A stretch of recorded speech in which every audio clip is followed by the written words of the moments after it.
Hello aspirants, welcome to today's class. So இன்னைக்கு நம்ம வந்து இந்தியன் பாலிட்டி ரொம்ப இம்பார்ட்டண்ட்டான டாபிக். நம்ம டிஎன்பிஎஸ்சி எக்ஸாம் பாயிண்ட் ஆஃப் வியூவில் ரொம்ப இம்பார்ட்டண்ட்டான ஒரு யூனிட் ஸ்டார்ட் பண்ண போகிறோம். ஸோ இது பார்த்தீங்கன்னா இது உங்களுக்கு ஒரு ரிவிஷன் கிராஷ் கோர்ஸ் மாதிரி தான், ஃப்ரீ கிராஷ் கோர்ஸ் இல்லையா. ஸோ இது வந்து ஒரு கிராஷ் கோர்ஸ். நிறைய பேர் என்கிட்ட கேட்குறீங்க, மேம் இது மட்டும் படித்தா போதுமா, இந்த டாபிக்ஸ் நீங்கள் சொல்லித்தரது மட்டும் படித்தா போதுமா, நம்ம வந்து எக்ஸாம் பண்ணிடலாமா அப்படின்னு கேட்குறீங்க. ஸோ இது பார்த்தீங்கன்னா நான் கவர் பண்ணுறது எல்லாமே இம்பார்ட்டண்ட் டாபிக்ஸ் தவிர ஃபுல் சிலபஸ் கிடையாது. டீப்பாக நம்ம வந்து இதை இந்த நோட்ஸும் இந்த லெக்சர்ஸும் வந்து ரொம்ப டீப்பாக இருக்காது. ஆல்ரெடி படித்தவங்களுக்கு ஒரு நல்ல ரிவிஷனாக இருக்கும். புதுசாக ஸ்டார்ட் பண்ணுறவங்களுக்கு இந்த சப்ஜெக்டில் என்னென்ன இருக்குது, எப்படிலாம் படிக்கணும், என்னென்ன டாபிக்ஸ் கவர் பண்ணணும் அப்படின்னு சொல்லிட்டு ஒரு ஐடியா வரும் உங்களுக்கு. சரியா? இது மட்டும் போதும், இந்த நோட்ஸ் மட்டும் போதும் அப்படின்னா கிடையவே கிடையாது. நம்ம டீட்டெயில்டாக ஃபுல் கோர்ஸ் படித்தே ஆகணும். சரியா? ஸோ அதுக்காக நான் உங்களுக்கு இனியிலேருந்து நம்ம வந்து ஒரு full GS and Maths full complete course வந்து உங்களுக்கு வரப்போகுது. செப்டம்பர் 6th உங்களுக்கு வந்து இந்த கோர்ஸ் வரப்போகுது. ஓகே, என் சேனலில் பார்த்தீங்கன்னா உங்களுக்கு இந்த ஃபுல் கோர்ஸ் அப்படின்னு ஒரு பிளேலிஸ்ட் கிடைக்கும். அந்த ஃபுல் கோர்ஸில் பார்த்தீங்கன்னா நீங்கள் டெய்லி வீடியோஸை வந்து மிஸ் பண்ணாமல் பாருங்கள். அப்லோட் ஆகிற எல்லா வீடியோஸும் நீங்கள் மிஸ் பண்ணாமல் பாருங்கள். உங்களுக்கு ஃபவுண்டேஷன் கிளாஸஸ், தட் இஸ் சமச்சீர் புக்ஸில் இருந்து ரெஃபரன்ஸ் புக் வரைக்கும் எல்லாமே டீட்டெயில்டாக உங்களுக்கு அதில் கிளாஸஸ் நடக்க போகுது. சரியா? ஸோ அந்த கிளாஸஸ் மட்டும் நீங்கள் ஃபாலோ பண்ணிங்கனாலும் உங்களுக்கு போதுமானதாக இருக்கும் GS and Mathsக்காக. சரியா? ஸோ அது உங்களுக்கு ஆக்சஸ் பண்ணணும் அப்படின்னா நீங்கள் என்னோட யூடியூப் சேனலை சப்ஸ்கிரைப் பண்ணி பெல் ஐக்கனை கிளிக் பண்ணிக்கோங்க. பண்ணிக்கிட்டிங்கன்னா உங்களுக்கு நோட்டிஃபிகேஷன் வந்துகிட்டே இருக்கும் நான் வீடியோ ரிலீஸ் பண்ண. சரியா? இந்த டீட்டெயில்டு ஃபுல் கோர்ஸ் பார்த்தீங்கன்னா உங்களுக்கு மெயின்ஸ் கம்ஸ் ப்ரிலிம்ஸ் ரெண்டுமே சேர்த்து உங்களுக்கு இருக்க போகுது. ஓகேவா? Prelims come mains. ஓகேவா? ரெண்டு டாபிக்ஸும் கவர் பண்ணுற மாதிரி ஃபுல் சிலபஸ் அப்சல்யூட்லி ஃப்ரீ யூடியூப்பில் இருக்க போகுது. சரியா? இந்த ஃபுல் சிலபஸ் கம்ப்ளீட் பண்ணுறதுக்கு நம்மளுக்கு 8 to 12 months ஆகலாம். சரியா? ஸோ இது வந்து ஒரு வருஷம், ஃபார் எக்ஸாம்பிள் இந்த வருஷம் நான் எழுதலை மேம், அடுத்த வருஷம் தான் நான் எழுத போகிறேன், ஃபுல் ஃபோக்கஸ்டாக படிக்க போகிறேன் அப்படின்னு இருக்கிறவங்களுக்கு இந்த prelims come mains course full syllabus course வந்து ரொம்ப யூஸ்ஃபுல்லாக இருக்கும். கம்ப்ளீட்டாக ஃப்ரீயாக என்னோட யூடியூப் சேனல் ஃபிர்தோஸ் அகாடமியில் உங்களுக்கு டெய்லி வீடியோஸ் அப்லோட் ஆகிடும். சரியா? ஃபவுண்டேஷன் கிளாஸஸில் இருந்து உங்களுக்கு ரெஃபரன்ஸ் புக்ஸ் வரைக்கும் எல்லாமே கிடைக்கும். மெயின்ஸோட டாபிக்ஸும் கவர் பண்ணுவேன். மெயின்ஸ் டாபிக்ஸ் எப்படி எழுதணும், ஆன்சர் ரைட்டிங் செஷன்ஸும் உங்களுக்கு நடக்கும். ஓகேவா? ஸோ டெய்லி அப்லோட் ஆகிற வீடியோஸை நீங்கள் செக் பண்ணிக்கோங்க. 8 to 10 months, 8 to 12 months fix ஆகி என்னோட யூடியூப் சேனலை டெய்லி பாருங்கள். ஓகேவா? ஸோ உங்களோட ஃபுல் சிலபஸ் கவர் பண்ணுறது ஈஸி ஆகிடும். சரியா? ஓகே. ஸோ இப்போ நம்ம வந்து இந்த கிராஷ் கோர்ஸ் இப்போ நம்ம நெக்ஸ்ட்டு இந்த மாதம் எக்ஸாம் 28th இருக்குது. ஸோ 28 daysல நான் டோட்டலாக கிராஷ் கோர்ஸ் முடிச்சிருவேன். கண்டிப்பாக முடிச்சிருவேன். நீங்கள் ஃபாலோ பண்ணுங்கள். ஓகேவா? நான் கொடுக்குற வீடியோ ஸ்பீட் பண்ணி கேளுங்க. என்னோடய வீடியோவை நோட்ஸ் கொடுக்குற நோட்ஸ் எல்லாமே வந்துட்டு நல்லபடியாக ஃபாலோ பண்ணுங்கள். உங்களுக்கு ஒரு ஐடியா கிடைக்கும். சரியா? புது ஸ்டூடெண்ட்ஸ்க்கு ஐடியா கிடைக்கும். பழைய ஸ்டூடெண்ட்ஸ் ரொம்ப நாளாக படிச்சுட்டு இருக்கவங்களுக்கு ஒரு ரிவிஷனாக இருக்கும். சரியா? ஸோ ஆரம்பிக்கலாம். So historical background of Indian constitution. So இந்தியாவோட அரசியல் அமைப்பு வந்து எப்படி ஸ்டார்ட் ஆச்சு, ஓகேவா? எப்படி வந்து இந்தியன் கான்ஸ்டிடியூஷனை வந்து எப்படி உருவாக்குனாங்க, எப்படி ஸ்டெப் பை ஸ்டெப் வந்து நம்மளோட கான்ஸ்டிடியூஷனை செஞ்சாங்க, அதோட ஹிஸ்டாரிக்கல் பேக்ரவுண்ட் தான் நம்ம பார்க்க போகிறோம். சரியா? ஸோ இனிஷியலாக பார்த்தீங்கன்னா நம்மளுக்கு என்ன இருந்தது, கம்பெனி ரூல் இருந்தது. கரெக்டாக? எஸ், கம்பெனி ரூல் தான் வந்து இனிஷியலாக இருந்தது. கம்பெனி ரூல்னா என்ன மேம் அப்படின்னு பார்த்தீங்கன்னா, பிரிட்டிஷ் ஓகேவா, பிரிட்டிஷ் பீப்புள் வந்துட்டு ஸ்டார்டிங்கில் எப்படி வந்தாங்க இந்தியாவுக்குள்ளே, அவங்க வந்த இன்டென்ஷனே வேறு. அவங்க வந்தது பிஸ்னஸ் பண்ணுறதுக்காக, ட்ரேட் பண்ணுறதுக்காக வந்தாங்க.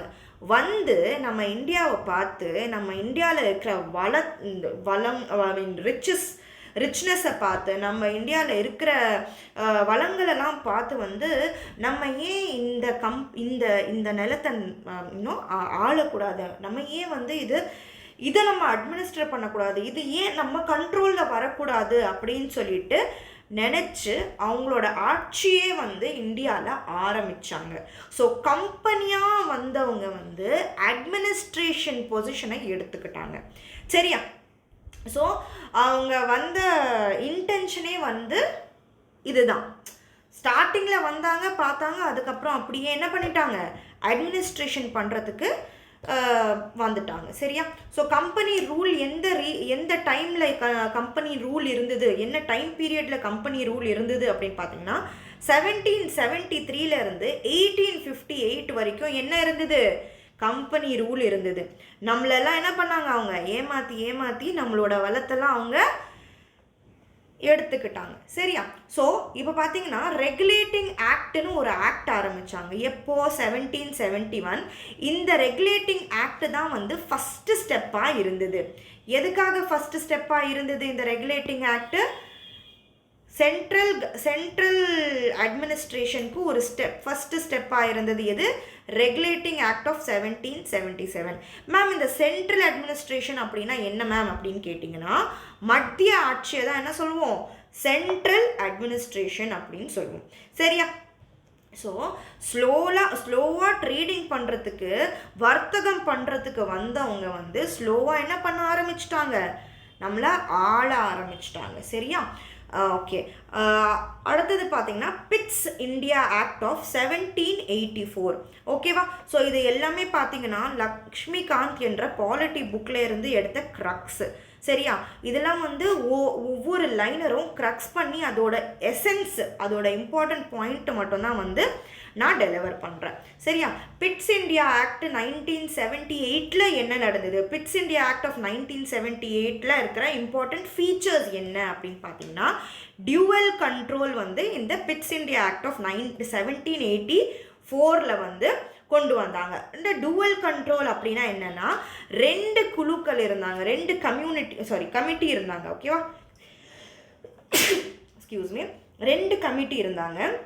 ஒன்று வந்து போர்ட் ஆஃப் டைரக்டர்ஸ் அப்படின்னு சொல்லுவோம், இன்னொன்று வந்து போர்ட் ஆஃப் கண்ட்ரோல் அப்படின்னு சொல்லுவோம். ஸோ போர்ட் ஆஃப் டைரக்டர்ஸ்க்கு ஒரு சில ரோல்ஸ் அண்ட் ரெஸ்பான்சிபிலிட்டிஸ் இருந்தது. போர்ட் ஆஃப் கண்ட்ரோலுக்கு ஒரு சில ரோல்ஸ் அண்ட் ரெஸ்பான்சிபிலிட்டி, அவங்களுக்கு டியூட்டிஸ் இருந்தது. சரியா? 2 பேருமே வந்து 2 கமிட்டி வந்து பிரித்து அவங்கவுங்க வேலையை அவங்க பார்த்துட்டு இருந்தாங்க. இந்த மாதிரி ரெண்டு கமிட்டியாக பிரிக்கிறது தான் என்னன்னு சொன்னோம், டியூவல் கண்ட்ரோல் அப்படின்னு சொல்லுவோம். சரியா?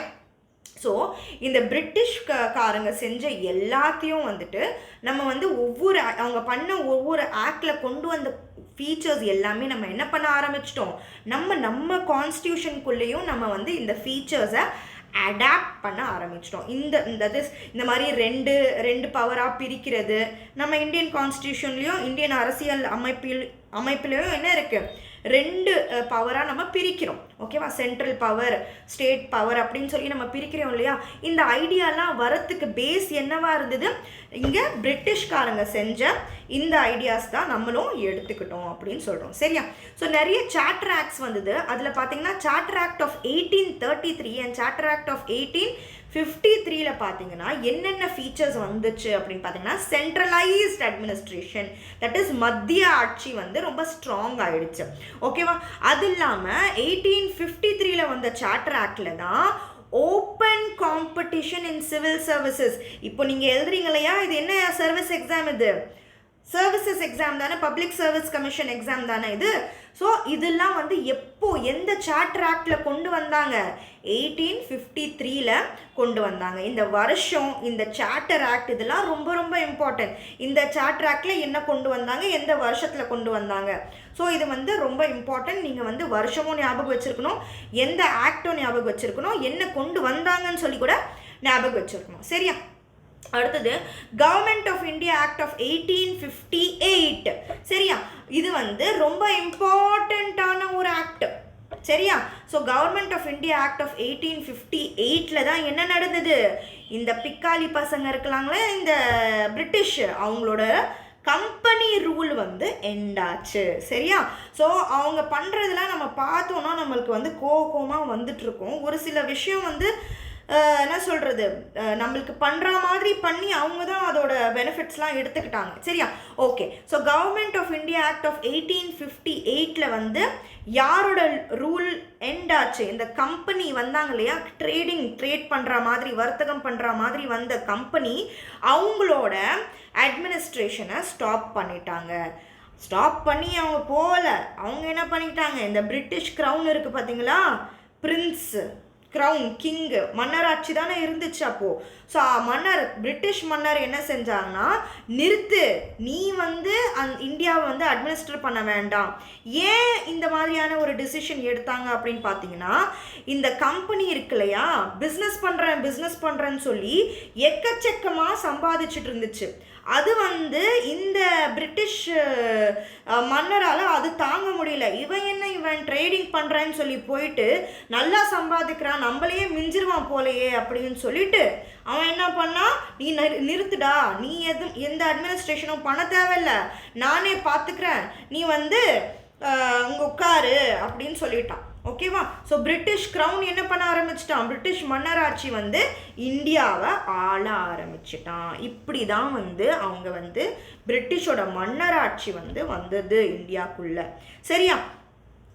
அதுக்கப்புறம் நிறைய கவுன்சில் ஆக்ட்ஸ் வந்துடு. இந்தியன் கவுன்சில் ஆக்ட் ஆஃப் 1861 பார்த்தீங்கன்னா இந்த வருஷத்துல தான் வந்து இந்தியன்ஸை வந்து கொஞ்சம் மதிக்க ஆரம்பித்தாங்க. ஸோ கம்பெனி ரூலாக இருக்கும் போது, கம்பெனி தான் ரொம்ப ரூடாக, ரொம்ப என்ன சொல்கிறது, எக்கச்சக்கமாக கொள்ளை அடித்து இந்தியாவை நல்லா கொள்ளை அடித்தது யார் அப்படின்னு பார்த்தீங்கன்னா, இந்த கம்பெனி ரூலில் இருக்கிற வரைக்கும் நல்லா கொள்ளை அடித்தாங்க.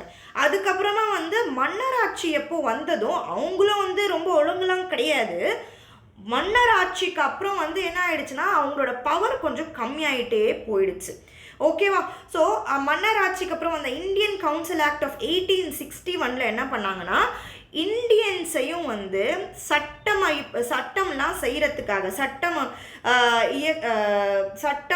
என்ன சொல்கிறது, இயக்கிறதுக்காக, சட்டம் செய்கிறதுக்காக, மேக்கிங் ஆஃப் த லாஸ். சரியா? ஸோ ரூல்ஸு, லாஸ், இந்த சட்டம்லாம் செய்கிறதுக்காக இந்தியன்ஸையும் வந்து அந்த கவுன்சில்ஸ்குள்ளே கொண்டு வந்தாங்க. ஸோ ஃபஸ்ட்டு இந்தியன்ஸை இன்ட்ரடியூஸ் பண்ணாங்க இல்லையா லா மேக்கிங்கில், அது எந்த ஆக்ட் அப்படின்னு பார்த்தீங்கன்னா, இந்தியன் கவுன்சில் ஆக்ட் ஆஃப் 1861 இந்தியன்ஸையும் சட்டம் உருவாக்குறதுல, மேக்கிங் ஆஃப் லாஸ்லையும் இன்ட்ரடியூஸ் பண்ண ஆரம்பித்தாங்க. சரியா? ஸோ எல்லாருக்கும் இந்த ஹிஸ்டாரிக்கல் பேக்ரவுண்ட் புரியுது அப்படின்னு நம்புகிறேன். அடுத்தது பாருங்கள், மார்லி மின்டோ ரெஃபார்ம்ஸ் வந்து எந்த ஆக்ட் அப்படின்னு சொல்லுவோம் அப்படின்னா, Indian council act of 1909 Morley Minto reforms அப்படின்னு சொல்லுவோம். இது ரொம்ப இம்பார்ட்டண்ட்டான ஒரு ஆக்ட். ஓகேவா?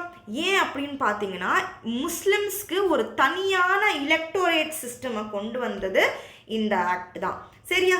அடுத்தது வந்து மான்டால்கோ கிளெம்ஸ்ஃபோர்ட் ரெஃபார்ம்ஸ். இதை வந்து government of India act of 1919 என்ன சொல்லுவோம், மான்டால்கோ கிளெம்ஸ்ஃபோர்ட் ரெஃபார்ம்ஸ் அப்படின்னு சொல்லுவோம். இந்த மான்டால்கோ கிளெம்ஸ்ஃபோர்ட் இதெல்லாம் வந்து அவங்களோட கவர்னர்ஸு அவங்களோட பேரில் வச்ச அவங்களோட பேரை வந்து இந்த ஆக்டுக்கு ஒரு ரெஃபார்மாக பேர் வச்சாங்க. ஓகே, யார் அந்த டைமில் யார் கவர்னர் இருந்தார் அவங்களோட பேரை வந்து எடுத்து இந்த ஆக்டுக்கு, இந்த ரெஃபார்ம்ஸ்க்கு வச்சுட்டாங்க. சரியா? ஸோ இவங்க என்ன பண்ணாங்க அப்படின்னு பார்த்தீங்கன்னா, இன்ட்ரடியூஸ் டயார்கி அப்படின்னா என்ன அப்படின்னு பார்த்தீங்கன்னா, பவரை வந்து ஒரு கவர்மெண்ட் சிஸ்டமில் இருக்கிற பவரை வந்து டிவைட் பண்ணுறது தான் டயார்கி அப்படின்னு சொல்லுவோம். சரியா? நீங்கள் ப்ரொவின்ஷியல் லெவல்ஸில் 2 சப்ஜெக்ட்ஸாக பிரித்தாங்க. ஒன்று பார்த்தீங்கன்னா ரிசர்வ்டு சப்ஜெக்ட்ஸாக இருந்தாங்க, ரிசர்வ்ட் சப்ஜெக்ட். இன்னொன்று வந்து ட்ரான்ஸ்ஃபர்டு சப்ஜெக்ட்ஸ் அப்படின்னு சொல்லுவோம். மேம் இதெல்லாம் டீட்டெயிலாக சொல்லிக் கொடுங்க அப்படின்னா நம்ம பேசலாம் அதை பற்றிலாம். எப்போனா டீட்டெயில் கோர்ஸில் நம்ம இதெல்லாம் டீட்டெயில்டாக பார்ப்போம். சரியா? இப்போதைக்கு நான் எல்லாமே எக்ஸ்பிளைன் பண்ணேன்னா என்ன சொல்கிறது, மாதக்கணக்கில் கிளாஸ் போயிடும். ஓகேவா? ஸோ அதுக்காக டயார்கி அப்படின்னா என்னென்னா, இப்போ கவர்மெண்ட் சிஸ்டம் இருக்கு இல்லையா, அந்த கவர்மெண்ட் சிஸ்டமை 2ஆக பிரிக்கிறது தான் டயார்கி. அந்த சப்ஜெக்ட்ஸ் ஃபார் எக்ஸாம்பிள் பார்த்தீங்கன்னா ஃபினான்ஸு, லா அண்ட் ஆர்டர் எல்லாமே வந்து இந்த ரிசர்வ்டு சப்ஜெக்ட்ஸ்குள்ளே வந்துடும். சரியா? அடுத்தது பப்ளிக் ஹெல்த்து இதெல்லாம் வந்துட்டு ட்ரான்ஸ்ஃபர்ட் சப்ஜெக்ட்ஸில் வந்துடும். ஸோ இந்த ரிசர்வ்டு சப்ஜெக்ட்ஸ் எல்லாம் வந்து யார் வந்து பார்த்துக்கிட்டாங்க அப்படின்னு பார்த்தீங்கன்னா பிரிட்டிஷ் ஆஃபீஸர்ஸ், பிரிட்டிஷ் கவர்னர்ஸ் வந்து பார்த்துக்கிட்டாங்க. இந்த ட்ரான்ஸ்ஃபர்ட் சப்ஜெக்ட்ஸ் எல்லாம் யார் பார்த்துக்கிட்டாங்கன்னா இந்தியன் மினிஸ்டர்ஸ் வந்துட்டு இந்த ட்ரான்ஸ்ஃபர்ட் சப்ஜெக்ட்ஸ் எல்லாம் பார்த்துக்கிட்டாங்க. சரியா? இந்த மாதிரி வந்து டயார்கி கொண்டு வந்த ஆக்ட் எது அப்படின்னு பார்த்தீங்கன்னா government of India act of 1990. So பார்க்குறீங்களா எப்படி அந்த கம்பெனி வந்தது, கம்பெனியோட ஆக்ஷன்ஸ்லாம் எப்படி இருந்தது. அந்த கம்பெனி இருக்கும் போது தான் இந்தியாவை வந்து நிறைய இந்தியாவை வந்து என்ன பண்ணாங்க, இந்தியா வந்து நல்லா லூட் பண்ணுவாங்கன்னு சொல்லுவாங்களே. லூட்னா என்னது, நிறைய இந்தியாவோட ரிச்சஸ்லாம் எடுத்துகிட்டு போயிட்டாங்க. இந்தியாவில் இருந்த நல்ல வளங்கள் எல்லாமே வந்து எடுத்துகிட்டு போனது அதிகமாக வந்து கம்பெனி ரூல் தான். அவங்க தான் லட்சக்கணக்கில் நிறைய சம்பாதிச்சாங்க இந்தியாவை வச்சுட்டு. அதுக்கப்புறமா க்ரௌன் மேலே எப்போ இந்தியன் ரெஸ்பான்சிபிலிட்டி வந்ததோ, க்ரௌன் வந்து கொஞ்சமாக, தட் இஸ் பிரிட்டிஷ் மன்னர் வந்து கொஞ்சமாக ரெஸ்பான்சிபிலிட்டிஸ் இந்தியன்ஸ் மேலேயும் போட ஆரம்பிச்சிட்டாங்க. ஓகேவா? ஸோ அதுக்கப்புறம் நம்ம இந்தியன்ஸ் என்ன ஆகிட்டோம், நம்ம இந்தியன்ஸ் வந்து கொஞ்சம் எஜுகேஷன்லாம் நம்ம நல்லா படித்து நிறைய எஜுகேட்டட் மென்லாம் இந்தியாவில் இருந்ததுனால நம்ம என்ன பண்ண ஆரம்பிச்சிட்டோம், நம்ம வந்து சுதந்திரத்துக்காக ஃபைட் பண்ண ஆரம்பிச்சிட்டோம். சரியா? அடுத்தது பார்த்தீங்கன்னா சைமன் கமிஷன் எப்போ உருவாக்குனாங்க, 1927. ஓகேவா? சைமன் கமிஷன் வந்ததுனால நிறைய ப்ரொட்டஸ்ட் நடந்தது இந்தியாவில். ஓகேவா? ஏன்னா இந்த சைமன் கமிஷன் வந்து தேவையில்லாத விஷயங்கள்லாம் இருந்தது இந்த சைமன் கமிஷன். இந்த சைமன் கமிஷனோட ஃபீச்சர்ஸ், உங்களோட ஆப்ஜெக்டிவ்ஸ் என்ன, எதுக்காக இந்த கமிஷன் வந்ததுன்னா ஒரு சில ரூல்ஸ் அண்ட் ரெகுலேஷன்ஸ் கொண்டு வந்தாங்க இந்த சைமன் கமிஷனில். ஸோ அது வந்து நம்ம இந்தியன்ஸ்க்கு வந்து பிடிக்கல. ஸோ அதனால் நம்ம என்ன பண்ணுவோம், சைமன் கோ பேக் அப்படின்னு சொல்லி ப்ரொட்டஸ்ட் பண்ண ஆரம்பிச்சிட்டோம். ஸோ இந்த ப்ரொட்டஸ்ட் பண்ணுறதுக்கு அப்புறமா வந்து 1927 இந்த சைமன் கமிஷன் வந்தது. 1928 வந்து நெஹ்ரு வந்து ஒரு ரிப்போர்ட் எழுதினார். அந்த ரிப்போர்ட்டில் அவர் என்ன கேட்டார் அப்படின்னு பார்த்தீங்கன்னா டொமினியன் ஸ்டேட்டஸ் கேட்டார். டொமினியன் ஸ்டேட்டஸ் அப்படின்னா என்னன்னா, அவர் என்ன சொன்னார், சரி ஓகே பிரிட்டிஷ் நீ வந்து அட்மினிஸ்ட்ரேட் பண்ணுற இந்தியாவை, பிரிட்டிஷ் அட்மினிஸ்ட்ரேஷனுக்கு கீழே இந்தியாவும் இருக்குது, நம்மளோட ஓன் செமி அட்டானமஸ் அப்படின்னு சொல்லுவோம் இல்லையா, நம்மளோட இம்பார்ட்டண்ட்டான விஷயத்தோட டெசிஷன்ஸ் நாமளே எடுத்துக்கிறோம், நம்மளுக்கு அந்த பவர் கொடு, எங்கள் இந்தியன்ஸ்க்கு அந்த பவர் கொடு. டொமினியன் ஸ்டேட்டஸ் அப்படின்னா செமி அட்டானமஸ் ஸ்டேட்டஸ். ஓகேவா? Semi autonomous status. சரியா? பெண்ணு ரொம்ப பெருசாக இருக்குது. ஸோ செமி அட்டானமஸ் ஸ்டேட்டஸ் வந்துட்டு இந்தியாவுக்கு கேட்டவர் யார், நெஹ்ரு அவரோட ரிப்போர்ட்டில் கேட்டார். அடுத்த பாயிண்ட் பார்த்தீங்கன்னா government of India act of 1935 என்ன நடந்தது அப்படின்னு பார்த்தீங்கன்னா இந்தியாவுக்கு என்ன கிடைச்சது, ஃபெட்ரல் ஸ்ட்ரக்சர் கிடைச்சது. ஃபெட்ரல் ஸ்ட்ரக்சர் அப்படின்னா என்னன்னு பார்த்தீங்கன்னா சென்ட்ரல் கவர்மெண்ட் இருக்கும், சென்ட்ரல் கவர்மெண்ட்க்கும் ஒரு சில பவர்ஸ் இருக்கும், ஸ்டேட் கவர்மெண்ட்க்கும் அவங்களோட பவர்ஸ் இருக்கும். அந்த பவரை வந்து பிரித்து வைக்கிறது தான் ஃபெட்ரல் ஸ்ட்ரக்சர் அப்படின்னு சொல்கிறோம். ப்ரொவின்ஷியல் அட்டானமினா அப்போ வந்து ஸ்டேட்ஸ் இல்லை, ப்ரொவின்சஸ் அப்படின்னு சொல்லுவோம். ஓகேவா? ஸோ அந்தந்த ப்ராவின்ஸில் அவங்க ரூல்ஸை வந்து அவங்களே பார்த்துப்பாங்க, அவங்க அட்மினிஸ்ட்ரேஷனை அவங்களே பார்த்துப்பாங்க, அந்தந்த ப்ரொவின்சஸ்லாம். ஓகேவா? அதெல்லாம் வந்தது எந்த ஆக்டில், government of India act of 1935 federal structure வந்தது, ப்ரொவின்ஷியல் அட்டானமி வந்தது, பப்ளிக் சர்வீஸ் கமிஷன்ஸ் வந்தது, எமர்ஜென்சி ப்ரொவிஷன்ஸ் எல்லாமே எந்த ஆக்டுக்கு கீழே வந்தது, government of India act of 1935 கீழே இந்த ஃபீச்சர்ஸ்லாம் வந்து கொண்டு வந்தாங்க. சரியா? அடுத்தது இந்தியன் இண்டிபெண்டன்ஸ் ஆக்ட் ஆஃப் 1947ல் என்ன நடந்தது? இந்தியா பாகிஸ்தான் அப்படின்னு 2 கண்ட்ரியாக பிரிச்சுட்டாங்க. பிரிட்டிஷோட ரூல் வந்து காணாம போச்சு, எண்ட் ஆயிடுச்சு. லெஜிஸ்லேட்டிவ் சாவரனிட்டி கிடைச்சது. லெஜிஸ்லேட்டிவ் அப்படின்னா என்னது? நம்ம சட்டத்தை நம்ம கண்ட்ரியோட சட்டமை வந்து நம்ம தான் டிசைன் பண்ணுவோம். ஓகேவா? சட்டங்கள் நம்ம தான் நம்மளோட சட்டங்களை வந்து டிசைன் பண்ணுவோம். அந்த அத்தாரிட்டி தான் என்ன சொல்லுவோம் அப்படின்னா லெஜிஸ்லேட்டிவ் சாவரனிட்டி அப்படின்னு சொல்லுவோம். ஓகேவா? ஸோ இந்த லெஜிஸ்லேட்டிவ் சாவரனிட்டி எப்போ நம்மளுக்கு கிடைச்சது? நம்ம சட்டத்தை நம்மளே வந்து உருவாக்குற பவர் நம்மளுக்கு எப்போ கிடைச்சது? இந்தியன் இண்டிபெண்டன்ஸ் ஆக்ட் ஆஃப் 1947ல் கிடைச்சது. ஓகேவா? ஆல்ரைட். அடுத்தது பார்த்தீங்கன்னா making of the constitution. So இந்த கான்ஸ்டிடியூஷன் வந்து எந்த கமிட்டி, எத்தனை நாள் ஆச்சு, என்ன நடந்தது இது உருவாக்குறப்போ, அதெல்லாம் நம்ம வந்து பார்க்க போகிறோம். சரியா? மேக்கிங் ஆஃப் த கான்ஸ்டிடியூஷன் பார்த்தீங்கன்னா கான்ஸ்டியூவன்ட் அசம்பிளி இருக்கு இல்லையா? இந்த அசம்பிளி வந்து எந்த பிளான்க்கு கீழே செஞ்சாங்க அப்படின்னா கேபினட் மிஷன் பிளான்க்கு கீழே தான் இந்த கான்ஸ்டிடியூஷன், தட் இஸ் நம்ம அரசியல் அமைப்பை உருவாக்குறதுக்காக ஒரு குழு, அதுதான் வந்து கான்ஸ்டியூவன்ட் அசம்பிளி அப்படின்னு சொல்லுவோம். அந்த அசம்பிளியை வந்து எந்த பிளான்க்கு கீழே கொண்டு வந்தாங்க? கேபினட் மிஷன் பிளான்க்கு கீழே கொண்டு வந்தாங்க. டோட்டல் ஸ்ட்ரென்த் பார்த்தீங்கன்னா நம்மளோட இதில் நம்ம கான்ஸ்டியூஷனுக்கு எவ்வளோ ஸ்ட்ரென்த் இருந்துச்சு அப்படின்னு பார்த்தீங்கன்னா 389 மெம்பர்ஸ். 292 வந்து ப்ராவின்ஸில் இருந்து, 93 வந்து பிரின்ஸ்லி ஸ்டேட்டில் இருந்து, 4 வந்து சீஃப் கமிஷனர்ஸ் ப்ரொவின்ஸில் இருந்து. இவ்வளோ தான் டோட்டல் ஸ்ட்ரென்த்தாக இருந்தாங்க. ஓகேவா? அதுக்கப்புறமா பார்ட்டிஷனுக்கு அப்புறமா 1947ல் பார்ட்டிஷனுக்கு அப்புறமா பார்த்தீங்கன்னா 299 மெம்பர்ஸ் இருந்தாங்க. டோட்டலாக வந்து இந்த கான்ஸ்டியூவன்ட் அசம்பிளியில் எத்தனை மெம்பர்ஸ் இருந்தாங்க? ஃபஸ்ட்டு 389 இருந்தாங்க. அதுக்கப்புறமா பார்ட்டிஷனுக்கு அப்புறமா 299 மெம்பர்ஸ். இந்த நம்பர்ஸ்லாம் ரொம்ப இம்பார்ட்டன்ட்ப்பா. ஓகேவா? ஃபஸ்ட்டு எப்போ அவங்க வந்து சேர்ந்து மீட்டிங்காக பேசினாங்க அப்படின்னு பார்த்தீங்கன்னா 9th டிசம்பர் 1946. அப்போது யார் அதோட பிரசிடெண்ட்டாக இருந்தார்? Temporary president doctor Sachchidananda Sinha. இவர் வந்து டெம்பரரி பிரசிடெண்ட்டாக இருந்தார். அடுத்தது பார்த்தீங்கன்னா டாக்டர் ராஜேந்திர பிரசாத் வந்து பர்மனன்ட் பிரசிடெண்ட் ஆஃப் தி அசம்பிளியாக எலெக்ட் பண்ணாங்க. ஓகேவா? அப்புறம் அடுத்த பாயிண்ட், BN ராவ் வந்து கான்ஸ்டியூஷனல் அட்வைசராக அப்பாயிண்ட் பண்ணாங்க. அடுத்தது பார்த்தீங்கன்னா டிராஃப்டிங் கமிட்டி. இந்த டிராஃப்டிங் கமிட்டி தான் உட்கார்ந்து இந்த இந்தியா அரசியல் அமைப்பை வந்து என்ன பண்ணாங்க? உருவாக்குனாங்க. சரியா? ஃபார்ம் பண்ணாங்க, ஒர்க் பண்ணாங்க. அது மேலே வந்து நிறைய வேலை செஞ்சு அதை வந்து என்ன சொல்கிறது, அது கொண்டு வந்தவங்க வந்து இந்த டிராஃப்டிங் கமிட்டி மெம்பர்ஸ் தான். மற்றவங்க இல்லைன்னு சொல்லலை, பட் மெயினாக வந்து இந்தியன் கான்ஸ்டிடியூஷனை டிராஃப்ட் பண்ணது, செஞ்சது யார் அப்படின்னு பார்த்தீங்கன்னா டாக்டர் BR அம்பேத்கர் அந்த கமிட்டியோட சேர்பர்சனாக இருந்தார். சரியா? இதெல்லாம் ஒன்லைனர்ஸ். சரியா? ஒன்லைனர்ஸ், பக்காவான ரிவிஷன் நோட்ஸு. நீங்கள் இதை நல்லபடியாக ரிவைஸ் பண்ணிட்டு போங்க. நல்லா படித்தவங்க வந்து இந்த ரிவைஸ் பண்ணுறப்போவே உங்களுக்கு தெரியும் எவ்வளோ இம்பார்ட்டண்ட்டாக இருக்குன்னு. ஸோ உங்களுக்கு நல்ல ஒரு ரிவிஷன் நோட்ஸ். புதுசாக படிக்கிறவங்களுக்கு எவ்வளோ கண்டென்ட் இருக்குது, இன்னும் எவ்வளோ படிக்கணும்னு ஐடியா கிடைக்கிற மாதிரி ஒரு நோட்ஸ் இது. சரியா? அடுத்தது பார்த்தீங்கன்னா வேறு என்னென்ன கமிட்டிஸ் இருந்தாங்க அப்படின்னு பார்த்தீங்கன்னா யூனியன் பவர்ஸ் கமிட்டி, அதோட தலைவராக யார் இருந்தார்?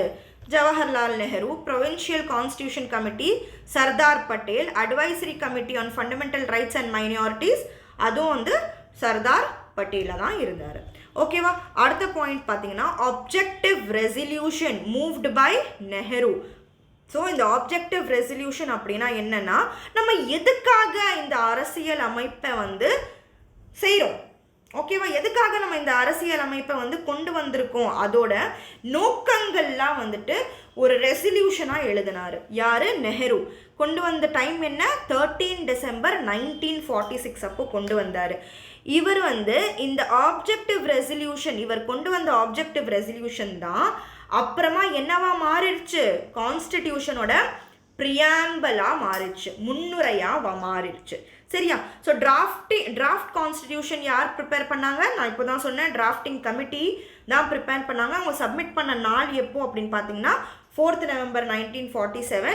அதுக்கப்புறம் இந்த குழு வந்து எத்தனை வாட்டி மீட் பண்ணாங்க, எத்தனை மீட்டிங்ஸ் நடந்தது அப்படின்னு பார்த்தீங்கன்னா 11 செஷன் நடந்தது. எவ்வளோ நாளுக்கு நடந்ததுன்னா 2 years 11 months and 18 daysக்கு வந்து அவங்க மீட் பண்ணாங்க. ஓகேவா? சரி, அடுத்தது டோட்டலாக பார்த்தீங்கன்னா எத்தனை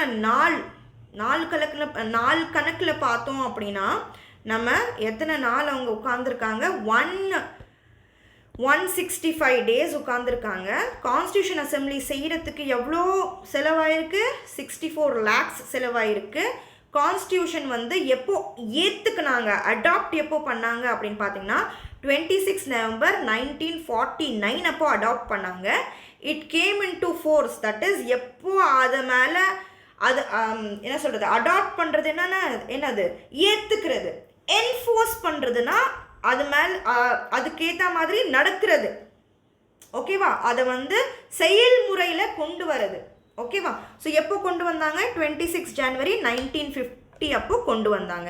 எதனால் மேம் இந்த 26 January டேட் செலக்ட் பண்ணாங்க அப்படின்னா 26 January 1930 பார்த்தீங்கன்னா பூர்ண ஸ்வராஜ் டே அப்படின்னு சொல்லிட்டு முதல்ல டிக்ளேர் பண்ணியிருந்தாங்க. ஸோ அதுவும் இதுவும் மேட்ச் ஆகணும்னு சொல்லி என்ன பண்ணியிருக்காங்க? 26 January 1950 26 January டேட்டை வந்து செலக்ட் பண்ணியிருக்காங்க. சரியா? இதுதான் வந்து ஹிஸ்ட்ரி ஆஃப் இந்தியன் கான்ஸ்டிடியூஷன், எப்படி உருவாக்குனாங்க இந்தியன் அரசியல் அமைப்பு அப்படின்னு சொல்லிட்டு ஒரு சின்ன ஜிஸ்ட். சரியா? ஸோ நிறைய பேர் வந்துட்டு வீடியோவை வந்து ஒழுங்காக பார்க்க மாட்டீங்க, நோட்ஸை படிக்க மாட்டீங்க, டெஸ்ட் எழுத மாட்டீங்க.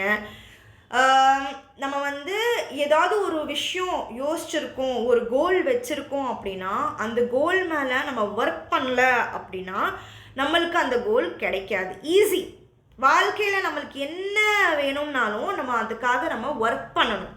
ஓகேவா? கொஞ்சமாக இருந்தாலும் சரி டெய்லி அதுக்காக ஒர்க் பண்ணணும். அப்போ தான் நம்மளால் வந்து அதை அச்சீவ் பண்ண முடியும். சரியா? மேம் வந்து நிறைய இங்கிலீஷ்லேயே நடத்துகிறாங்க, என்னால் வந்து எனக்கு டைம் இல்லை, பசங்க இருக்காங்க, நான் ஆஃபீஸ் போகிறேன், எனக்கு காலேஜ்க்கு படிப்பு இருக்குது, அது இருக்குது, இது இருக்குதுன்னு சொல்லிட்டு நம்ம ரீசன்ஸ் தேடிக்கிட்டே இருந்தோம்னா நம்மளுக்கு நம்மளோட கோல் வந்து அச்சீவ் பண்ண முடியாது. சரியா?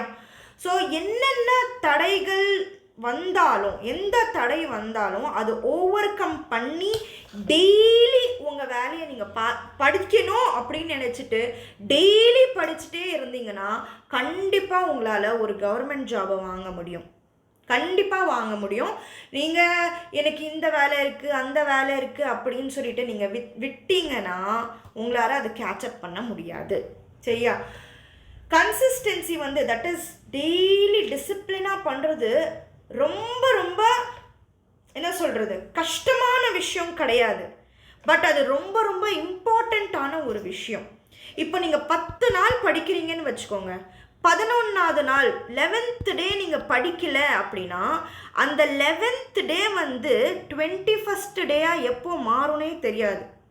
அதுக்கப்புறம் ஒரு 10 நாள் அப்படியே படிக்காமலே போயிடும். ஓகேவா? ஸோ எவ்ரிடே வந்து கொஞ்சமாச்சும் நம்ம படிக்கணும். அப்போ தான் நம்மளுக்கு பெரிய கேப் ஒன்று வராது. ஏன் இப்படி நடக்குது அப்படின்னா நம்மளோட பாடி, நம்மளோட சிஸ்டமே வந்து கம்ஃபர்ட்டை தேடிட்டே போகும். ஓகேவா? நீங்கள் அதுக்கு கொஞ்சம் கம்ஃபர்ட் கொடுக்க ஆரம்பிச்சிட்டிங்கன்னு வச்சுக்கோங்க, அது இழுத்துட்டே போகும். நம்ம கம்ஃபர்ட் ஜோனுக்கு வெளியே வந்து படித்தாதான் நம்ம ஏதாவது நல்லபடியாக அச்சீவ் பண்ண முடியும். சரியா? ஸோ இந்த வாட்டி ஒரு கோலை நினச்சிட்டிங்க அப்படின்னா அதுக்காக ஒர்க் பண்ணுங்கள். சோர்ஸ்லாம் வந்து நிறைய இருக்குது. நீங்கள் வந்து என்கிட்ட காசு இல்லை, என்னால் படிக்க முடியாது, நான் பண்ண முடியாதுன்னு யோசிக்காதீங்க. எப்போவுமே முடியும் அப்படின்னு யோசிச்சு டெய்லி ஏதாவது கொஞ்சமாச்சு அட்லீஸ்ட் 1 hour வந்து நீங்கள் உங்களோட கரியருக்கு கொடுத்தீங்கன்னா அது உங்களுக்கு பயங்கரமாக எக்ஸ்பொனென்ஷியலாக அது உங்களுக்கு திருப்பி தரும். நீங்கள் கொஞ்சம் உங்களோட டைம் அண்ட் எஃபர்ட் நீங்கள் இன்வெஸ்ட் பண்ணீங்க அப்படின்னா அது பயங்கரமாக உங்களுக்கு வந்து நிறைய பெனிஃபிட்ஸை கொடுக்கும். ஓகேவா? ஸோ இந்த கவர்மெண்ட் சர்வீசஸில் போயிட்டு இப்போ நீங்கள் என்ன நினைக்கிறீங்க, இதுக்கு உள்ளே போகிறது தான் கஷ்டம்னு நினைக்கிறீங்களா? நீங்கள் ஒரு ஆஃபீஸராக உள்ளே போனதுக்கப்புறம் உங்களுக்கு எத்தனை சேலஞ்சஸ் இருக்குது, உங்களால் பண்ண முடியுமா? இன்றைக்கி நம்ம சொல்கிறோம் குழந்தைங்க இருக்காங்க, எனக்கு இந்த இது இருக்குது, எனக்கு இந்த வேலை இருக்குது, எனக்கு டைம் கிடைக்க மாட்டேங்குதுன்னு. நீங்கள் நாளைக்கு ஒரு ஆஃபீஸராக ஆனதுக்கப்புறம் உங்களால் ரீசன்ஸ் கொடுக்க முடியுமா? சொல்லுங்கள். ரீசன்ஸ் கொடுக்க முடியாது. ஸோ அப்போ நீங்கள் வந்து அந்த வேலைக்கு நீங்கள் தகுதியாக இருக்கணும் அப்படின்னா அந்த வேலைக்கு தகுதியாக நீங்கள் ப்ராக்டிஸ் பண்ணணும். இந்த எக்ஸாமே ஏன் இவ்வளோ கொஞ்சம் டஃப்பாக இருக்குது, குரூப் 1ஆக இருக்கட்டும், குரூப் 2ஆக இருக்கட்டும், ஏன் டஃப்பாக இருக்குது? உங்களுக்கு ஜாப் கிடைக்கிற கேடர் கொஞ்சம் பெருசாக இருக்கும், பெரிய கேடரில் உங்களுக்கு ஜாப் கிடைக்கும், உங்கள் போஸ்டிங் ஹையாக இருக்கும். அங்கே போய் நீங்கள் சொல்ல முடியுமா, என்னால் டைம் இல்லை, என்னால் இது பண்ண முடியல, எனக்கு குழந்தைங்க இருக்காங்க, இது இருக்குது அது இருக்குன்னு ரீசன்ஸ் கொடுக்க முடியுமா? முடியாது. யார் அந்த வேலைக்கு தகுதியாக இருக்காங்களோ அவங்களுக்கு தான் அந்த வேலை கிடைக்கும். ஸோ தகுதியாக இருக்கிறவங்கள தான் தேர்ந்தெடுக்கிறாங்க இந்த எக்ஸாமில். அப்போ நீங்கள் என்ன பண்ணணும், நீங்கள் உங்களை ஒரு ஆஃபீஸராக நினச்சிக்கோங்க.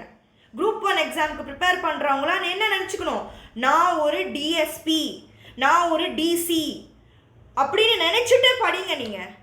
நீங்கள் அப்படி நினச்சிட்டே இருந்தீங்கன்னா டெய்லி உங்கள் ஒர்க்கை கரெக்டாக பண்ணுவீங்க. நாளைக்கு ஒரு டிசியாக போய் உட்காந்துட்டீங்கன்னா நீங்கள் ரீசன் சொல்ல முடியுமா? சொல்ல முடியாது. ஸோ டெய்லி எஃபர்ட் போடுங்க. உங்களால் முடிஞ்ச அளவுக்கு 1 hour கொடுக்க முடியுதா கொடுங்க, 8 hours கொடுக்க முடியுதா கொடுங்க. ஆனால் டெய்லி படிங்க. டெய்லி நீங்கள் சாப்பிடாமல் இருப்பீங்களா? இல்லை, சாப்பிட்றதுக்கு குளிக்கிறதுக்கு எல்லாம் சேர்த்தோம்னா 1 hour எடுப்பீங்க இல்லையா? அந்த மாதிரியான ஒரு இம்பார்ட்டண்ட் விஷயத்தை நீங்கள் பண்ணுறீங்கன்னு நினச்சி நீங்கள் பண்ணுங்கள். இன்னைக்கு நீங்கள் ஹார்ட் ஒர்க் பண்ணிங்கன்னா நாளைக்கு உங்களுக்கு தான் பேர், புகழ், காசு எல்லாமே வரும். அதுக்கப்புறம் என்ஜாய் பண்ணிகிட்டே இருக்கலாம். ஒரு ஜாப் இந்த மாதிரி கட்டத்தில், தட் இஸ் இந்த மாதிரி சிச்சுவேஷனில் அங்கங்கே பார்த்தீங்கன்னா ஐடி கம்பெனியில் வேலை விட்டு தூக்கிட்டே இருக்காங்க. ஓகேவா? வேலை கையிலேருந்து எப்போ போவோன்னே தெரியல. ஓகேவா? பட்டுன்னு என்ன பண்ணுறாங்க, லே ஆஃப் பண்ணிகிட்டே இருக்காங்க. அந்த மாதிரிலாம் ஒன்றுமே இல்லாமல் அப்படியே ரிட்டையர்மெண்ட் வரைக்கும் நல்லபடியாக ஒரு ரெஸ்பெக்ட்ஃபுல் ஜாபாக உங்கள் கையில் கிடைக்கணும் அப்படின்னா நீங்கள் என்ன பண்ணணும், ஹார்ட் ஒர்க் பண்ணியே ஆகணும். சரியா? இனிமேல் யாருமே எந்த ரீசனுமே சொல்லக்கூடாது. சரியா? கொடுக்குற நோட்ஸ், லிசன் பண்ணுற வீடியோஸ், கொடுக்குற டெஸ்ட்டு, ஓகேவா, எல்லாமே அட்டென்ட் பண்ணுங்க. சரியா? All the very best.